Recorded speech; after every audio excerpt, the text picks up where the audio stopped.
Oke, kita semua udah pada tahu lah ya apa yang terjadi sama Tempo. Mereka dikirimin kepala babi. Gue jadi pengen cerita mengenai suatu periode dalam hidup gue waktu gue masih SMP, dan itu zaman Orde Baru yang terjadi. Jadi waktu itu belum ada handphone, jadi semua telepon itu masuknya ke telepon rumah, landline. Dan di dalam periode ini yang rentangnya kurang lebih sekitar beberapa bulan, itu hampir setiap sore, sekitar jam 4, setengah 5 sore, itu ada telepon masuk ke rumah. Dan biasanya gue yang angkat karena gue yang ada di rumah. Kadang-kadang adik gue, Inayah, yang waktu itu bahkan masih SD, kadang-kadang dia juga yang angkat, tapi paling sering gue. Dan setiap kali gue ngangkat telepon dan gue bilang halo, maka ada suara dari seberang gitu, yang suaranya adalah suara laki-laki, biasanya menggelegar, nadanya marah, mengintimidasi, dan ngebentak gitu.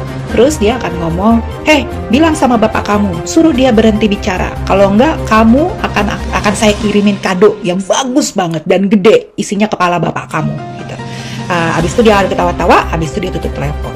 Besoknya sore kurang lebih jam yang sama akan ada telepon lagi yang kurang lebih begitu juga gitu nadanya. Mungkin kadang-kadang potongan tubuh yang mana aja yang beda gitu, tapi intimidasi dan terornya kurang lebih sama. Dan itu terjadi beberapa bulan gitu ya, hampir setiap hari terjadi. Nah, kalau kita sekarang balik sama apa yang dialamin oleh Tempo, tentu yang gue alamin dengan yang dialamin Tempo ada perbedaannya. Kayak misalnya ya kalau di gue itu hanya sekedar audio gitu, dan gue nggak tahu, gue nggak ngelihat langsung. Sementara yang dialami oleh Tempo bentuknya jelas, ada kepala babi, dan itu sangat visual, ada di depan mata, termasuk darah-darahnya dan segala macam. Lalu kemudian yang juga menurut gue sama dan kita perlu pikirkan sama bareng-bareng adalah penerima pesannya. Kalau di kasus gue, penerima pesannya gue, atau sebenarnya keluarga intinya Gus Dur gitu ya, bukan gue hanya kebetulan yang angkat telepon. Sementara kalau di Tempo, yang menarik adalah yang menerima pesan itu adalah Mbak Cica. Dari semua orang yang ada di timnya Tempo, atau kalau kita perkecil timnya Bocor Alus gitu misalnya, kenapa Mbak Cica yang nerima itu? Kenapa dua-duanya menargetkan perempuan, dan bahkan di dalam kasusnya keluarga Gus Dur, anak-anaknya yang masih minor gitu, masih di bawah umur. Ini menarik banget buat kita pikirin kenapa, alasannya apa di balik itu. Tapi walaupun ada perbedaan, sebenarnya pesannya sama. Pesannya adalah berhenti bicara, berhenti mengkritik, karena kalau enggak akan ada konsekuensi besar yang akan kamu tanggung.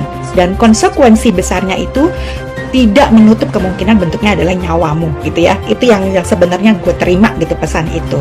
Tapi tentu saja ya, kalau kita dipaksa dan diteror untuk berhenti bicara, biasanya malah kita kan nggak akan berhenti bicara, bukan gitu.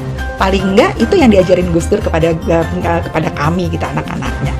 Nah, zaman Orba, teror-teror kayak gini real banget. Gue jelas menerima, anggota keluarga gue yang lainnya juga menerima, dan bentuknya pun beda-beda.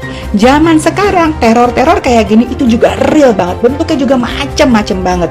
Dari yang jurnalis rumahnya dibakar lah, dari yang menggunakan undang-undang ITE lah untuk dibikin diem lah, cyber attacks lah, dikerahkan influencer, bot dan troll dan segala macam lah, labeling hoax lah, macam-macam cara-caranya intimidasi, cara-cara untuk membuat kita diam dan tidak mau mengkritisi.